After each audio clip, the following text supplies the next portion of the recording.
खुद को पहचानो। बच्चों, यह एक बहुत ही रोमांचक मोटिवेशनल स्टोरी है, आइए इसे सुनते हैं। एक जंगल में एक कौवा रहता था। वह बड़ा ही खुश और मस्ती में रहता, पर एक बार उसे जंगल में एक बहुत ही सुंदर पक्षी दिखाई दिया। वह तुरंत उस पक्षी के पास गया। उस पक्षी का रंग सफेद था। कौवा ने इस पक्षी से पूछा कि तुम्हारा नाम क्या है? पक्षी ने हंसकर कहा, हंस। कौवा बड़ा खुश हुआ और खुश होकर कहा, यार तुम तो बहुत सुंदर हो और तुम्हारा रंग भी सफेद है, तुम्हें तो जिंदगी जीने में बड़ा मजा आता होगा।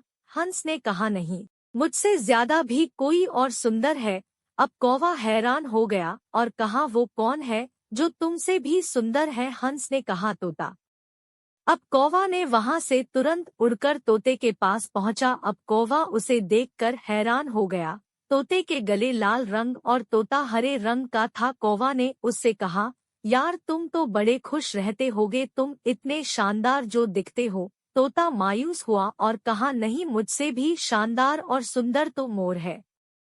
अब कौवा वहां से उड़कर मोर को ढूंढने लगा। उसने कई दिनों तक मोर को ढूंढा, लेकिन मोर उसे नहीं मिला। लेकिन कुछ दिन बाद उसे पता चला कि मोर शहर में चिड़ियाघर में है।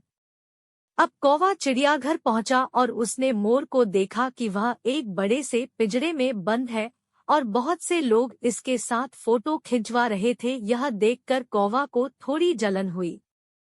कौवा मोर के पास गया और कहा, यार तुम्हारी जिंदगी में तो मजे ही मजे हैं। मोर उदास हुआ और कहा, किस बात के मजे? मैं भले ही दिखने में शानदार और सुंदर हूँ, लेकिन मेरी पूरी जिंदगी इस बंद पिंजरे में ही गुजरने वाली है। मोर ने कौवा से कहा, यार तुम तो बहुत किस्मत वाले हो, खुले आसमान में जहाँ चाहे वहाँ जा सकते हो और अपनी जिंदगी अपनी मर्जी से जी सकते हो। दोस्तों, एक बात हमेशा याद रखना कि जिंदगी में कभी भी अपनी तुलना किसी से मत करना, वरना एक दिन ऐसा जरूर होगा कि तुलना करके उसके जैसा तो कर नहीं पाओगे और फिर तुम्हारे पास खुद का कुछ कर पाने की भी वक्त नहीं होगी।